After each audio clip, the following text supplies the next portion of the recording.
George, who is a PhD student in astronomy and a CSE fellow at the University of Illinois at Urbana-Champaign. He's currently a research assistant in the gravity group at NCSA, member of LIGO experiment, NanoGrav, and the DES collaborations, and an LLST data science fellow working at the interface of deep learning, high-performance computing, and gravitational wave astrophysics. So let's welcome Daniel.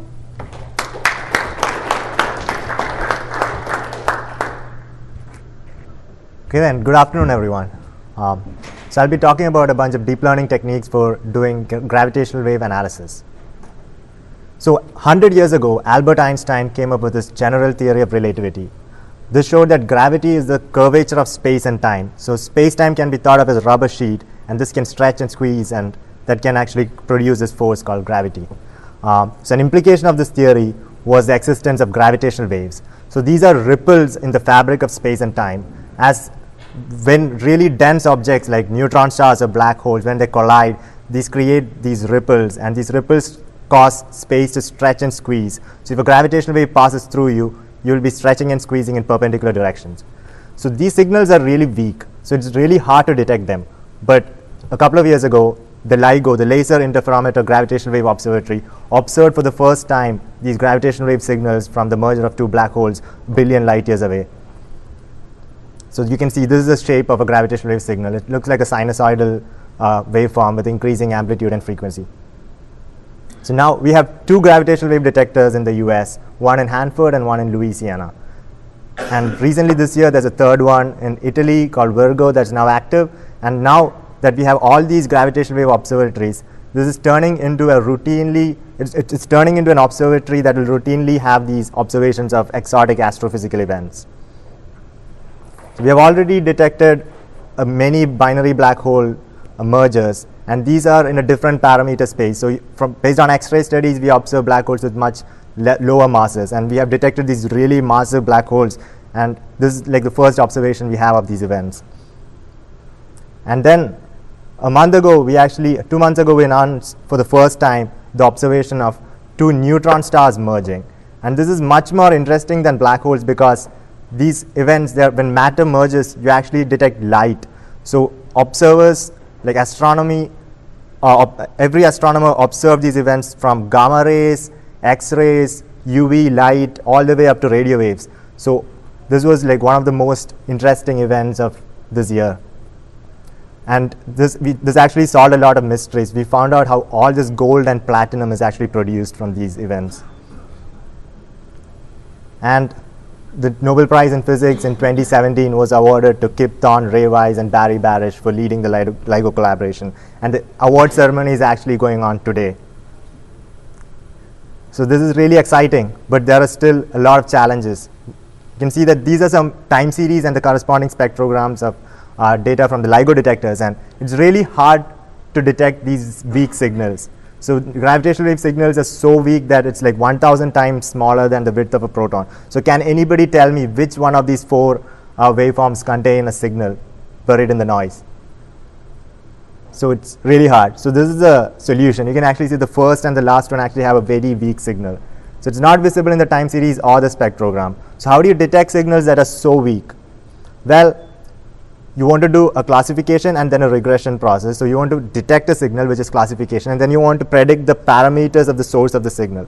So for really weak signals like these, what we can do is that we can solve Einstein's equations on supercomputers like Blue Waters for every possible event. So at NCSA, in our gravity group, we actually do a lot of these simulations. So now we know what gravitational waves should look like. Since we have this information, we can actually extract signals from very noisy data sets where the signal to noise ratio is much less than 1.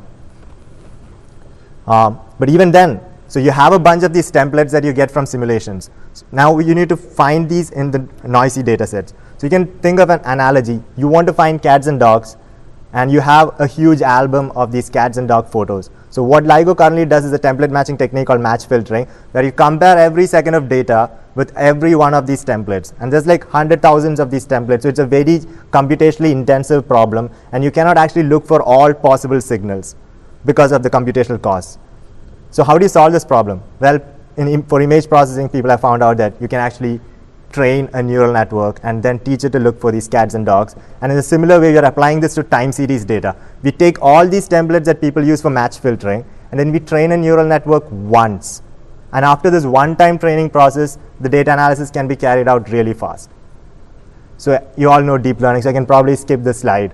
But yeah, basic idea is you combine a bunch of neural networks, have very deep layers, and you can do end-to-end processing on raw data, and can automatically learn all the required features. What we actually do is to use convolutional neural network, one-dimensional convolutional networks for doing both classification and regression on these noisy time series inputs. And there are a lot of advantages. You can feed in the raw data, and it can automatically learn the optimal strategies. You can use optimized hardware like GPUs and FPGAs to actually do the analysis on the detector. You don't actually have to transfer all this data to a remote cluster. And deep learning can automatically learn the characteristics of noise in the LIGO detector. So it's resilient to all these anomalies and glitches that occur really frequently. And even though the training data, where you have thousands of templates, is like gigabytes of data, the neural network actually learns to compress all this into a few megabytes. So it's actually learning patterns about the waveforms rather than just memorizing the templates. So here, this is one of the 1D convolution networks that we use. We just randomly tried up to 4 convolution layers, and we just did a hyperparameter sweep. And we designed 2 networks which are very similar. The first one is a classifier. It tells you if there's a signal or not. And if the classifier says yes, then you have a second network with a similar architecture that will predict the masses of the black holes that produce a signal. So it's a set of 2 neural networks. And we separated it into 2 sets because you can have the classifier have additional classes for different kinds of events like neutron stars, black holes, or even glitches. And then depending on the class, you can create a different predictor network for estimating the properties of that particular event. And we use dilated convolution layers. So and then for training, we actually took real data that's publicly available. We injected templates into the real data, and we trained the network on these data sets. So you can see the real data is not perfectly Gaussian. It has a lot of glitches as shown in the spectrograms. So the network has the advantage that it can learn to deal with these non-Gaussian noise, whereas the match filtering technique is optimal only for pure Gaussian noise. And now we compare the accuracy of detecting signals on the same type of events that it was trained on. And we can see that it achieves nearly the same accuracy as doing the match filtering method. And this has a false alarm rate of less than 0.6%. And the advantage is that once the network actually detects a signal, you can then verify it using match filtering. So you're not losing any statistical information. Just you can reduce the number of templates that you need to search for. And we achieve 100% detection sensitivity when the signal to noise ratio, the optimal match filter SNR is greater than 10. And then we compare the error in predicting the masses of the black holes, and you can see that it's more accurate than match filtering because the neural networks are able to interpolate to points between your template banks. So it's basically like an interpolating function. Whereas match filtering, you look for the exact template. Is that simulation legal? No, so we are injecting templates into the real LIGO data stream and then predicting what the error is in measuring the properties of these templates. So here you have solutions that you get from solving Einstein's equations. Those are the gravitational waveforms. Then you take real LIGO data, you inject it, and then you see how well you can recover these signals. Yes, it's additive noise. And for very high SNR, we actually found that we can get the mean relative error less than 5% for SNR of like 100. Whereas match filtering, based on the same training templates, the minimum error that you can get is like 10% because the template bank is not infinitely sampled. And then we fed the same highly noisy time series data without doing any manual feature extraction to a bunch of traditional machine learning methods, and we found that neural networks, unlike these traditional methods, can actually deal with the very noisy data streams. So for both detection and parameter estimation, we got much better results. This is not really a fair comparison because you can actually do manual feature extraction to improve the accuracy for all these methods. But here we just did a naive attempt by feeding the same time series as the features. And then compared to match filtering, on the same CPU, after training the network, we get over 100 times speed up of doing the inference. And then if you actually do a GPU, you get like 5,000 times speed up. And you can actually, we did not do any techniques to actually optimize the network even further by like pruning unnecessary neurons and things like that. But this still is so fast that you can do analysis in real time as the data is streaming from the detectors. And another advantage is that LIGO has a lot of glitches.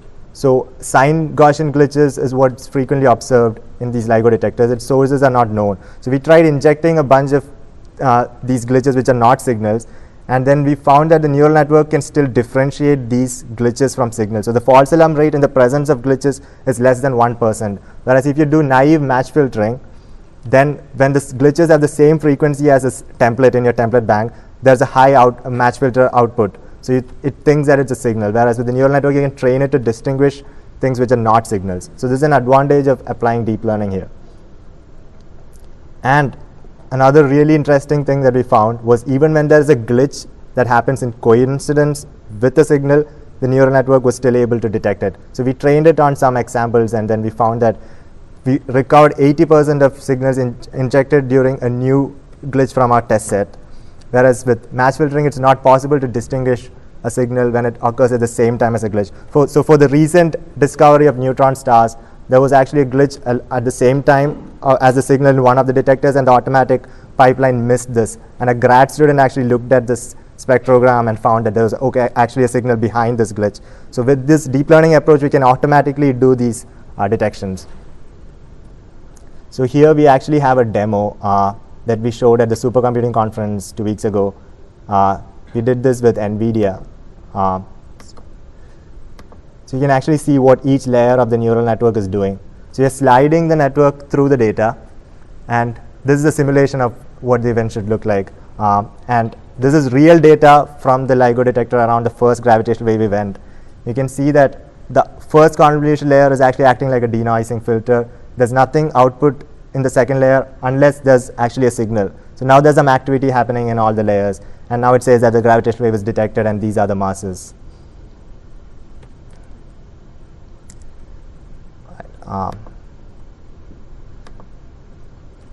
And then finally we tried testing the network on signals that it was not trained with. So we trained with black holes without spins and on quasi-circular orbits, and now here is an eccentric black hole signal which occurs from elliptical orbits. And here we can actually see that the network was able to detect these kinds of signals with the same accuracy as our original training type of signals. And this is because networks can generalize, whereas this template matching techniques cannot. So there are a couple of papers showing that template match filtering methods will miss these highly eccentric signals. And we showed that we can actually detect these. So the advantage of doing all this is that once you detect a gravitational wave signal, you can immediately, with all these gravitational wave detectors, you can pinpoint where the source of the signal is, and then you can turn your telescopes around and immediately see the electromagnetic counterparts from these events, and also we might be able to detect astroparticle counterparts like neutrinos. So this is like the real-time multi-messenger scenario, which is like going to lead to really groundbreaking discoveries in astronomy and astrophysics. So at NCSA, we're actually working on applying deep learning to different parts of these multi-messenger campaigns, where you have gravitational wave detectors. We are applying it to nanograv and ELIs in the future, and we are also trying to train classifiers from telescope data such as DES and LSST in the future, and apply deep learning classifiers to actually find this electromagnetic counterpart in real time. So what we are doing is to take simulations of Einstein's equations and then train these machine learning methods, then use GPU so that you can analyze the data much faster than with the current techniques.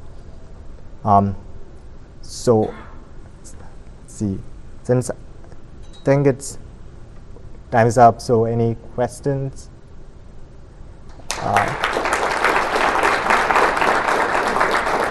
So I just wanted to add, I have another poster on a related topic as well on finding anomalies in LIGO data, so you can come by and ask if you have any questions. All right. So your technique is robust against glitch. Yes. But it's also able to detect exotic signal. Yes. What your trick there? Because did you use the glitch in the training? So we use real data, which contains some glitches in the training set, but then we applied it on new types of glitches, and we found that the network can distinguish them. Fundamental difference between a glitch and Oh, so exotic signal. So if you show a human the signal, they will obviously know that this is a gravitational wave because it has a characteristic of increasing frequency and amplitude. Whereas a glitch will look something completely different, like it might look like one of these, which if a human can actually distinguish these from signals, and the same way the network is able to do that. Yeah. So how large is your data, your training set? Because it sounds like you have to simulate a ton of training data because of massive computing. Yes. You have to simulate with almost a very fine grain. Yes. So these templates are already being used for match filtering. So we already have a lot of simulations that we can use. So currently match filtering pipelines, so what they do is they have some high performance simulations, and then they fit models to it to actually generate more data in intermediate parameters. So by combining both the semi-analytic methods and the full numerical relativity simulations, you can generate a lot of data to train these networks. And I also wanted to mention that you don't have to trust the predictions of the networks, because once you know what the masses of the signal is, you can do traditional template matching with those parameters to actually estimate all the statistics and to confirm that event and measure the significance and signal to noise ratio, distance, and other parameters. So it's like accelerating the existing pipelines by giving an initial guess. Yeah. Is there an upper bound on the highest eccentricity that the could detect? Yeah, so for detecting, we found that like even when the eccentricity is like very large, like 0.5, it's between 0 and 1, but when it's 0.5, we could still detect almost at the same sensitivity. But for very highly eccentric, like 1, which will never occur in nature, we couldn't detect it because it looks completely different. It doesn't look at all. It will be like highly modulating. What about something like 0.99? I have to check. I don't remember the numbers exactly, but in practice, the signals will be moderately eccentric, like less than 0.4. So those kinds of signals we could detect with the same sensitivity. Yeah. Since my understanding is you're giving it the raw waveform and not doing any kind of sort of Fourier or wavelet. No. Since it's so easy to see the signal in this sort of frequency domain, is there some reason that you don't, while you're sliding your filter, you don't also give it some, just that kind of spectral? So you can see that so we tried spectrograms. You can see that the spectrograms don't actually, it's not visible when the signals are really weak. So spectrogram is a lossy representation because you're averaging over bins, and then it's non-invertible. You're losing some phase information. So You can keep the phase information. yes, you can. But we found that directly by feeding the time series data, we got really good results, and we couldn't get the same accuracy when we fed these spectrograms. But there might be ways to actually keep additional information in spectrograms and try. But neural networks should be able to do these internal internal computation of frequencies, right? So we thought we'll just leave all the computations to the networks, see what happens. I think we have time for one more question. There's any? Yeah. How did you decide when it's sliding over the window, like where in the window you consider the real values to be focal point? So like the window's sliding over the signal in a demonstration you showed. Yeah.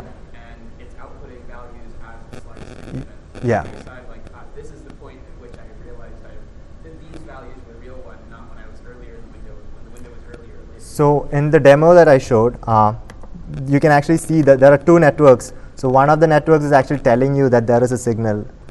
So the output of the first network is shown below. So when it actually reaches the signal, it will tell you, okay, now there's a signal. Is that what you meant? Okay, so we'll let it run for a second. So the output of the first network, the classifier, is shown below. Yeah, okay, so Yeah. like right now it's spitting out Yeah. simple numbers, right? Yeah, so what we do is we have now two detectors. This is just showing one detector data. And then when we have two detectors, we check if these numbers match exactly. If they don't, it could be. Okay, what I'm asking is over that time Yeah. it output many, many numbers. Yeah, but these numbers are very close to the actual value. It's within the error bars that LIGO gave in the 90% credibility level. So once you get this number, then you can do the match filtering with those templates having between 32 and 36, so 38 solar masses, and then you can easily find the exact location and the correct value. So we're not like replacing the whole match filtering pipeline. Yeah. Oh, so these signals that we are considering here, the binary black hole mergers, are typically less than 1 second long. So we just arbitrarily chose a 1 second window, but we could have trained it with any length. And there's actually a poster here on showing you can use fully convolutional networks to have arbitrary length inputs. But with the 1 second window works really well for these signals. And it's very fast that sliding through the data can still be done in real time. It actually takes like a 500 microseconds to evaluate this network on 1 second of data. Yeah. Let's thank Daniel again.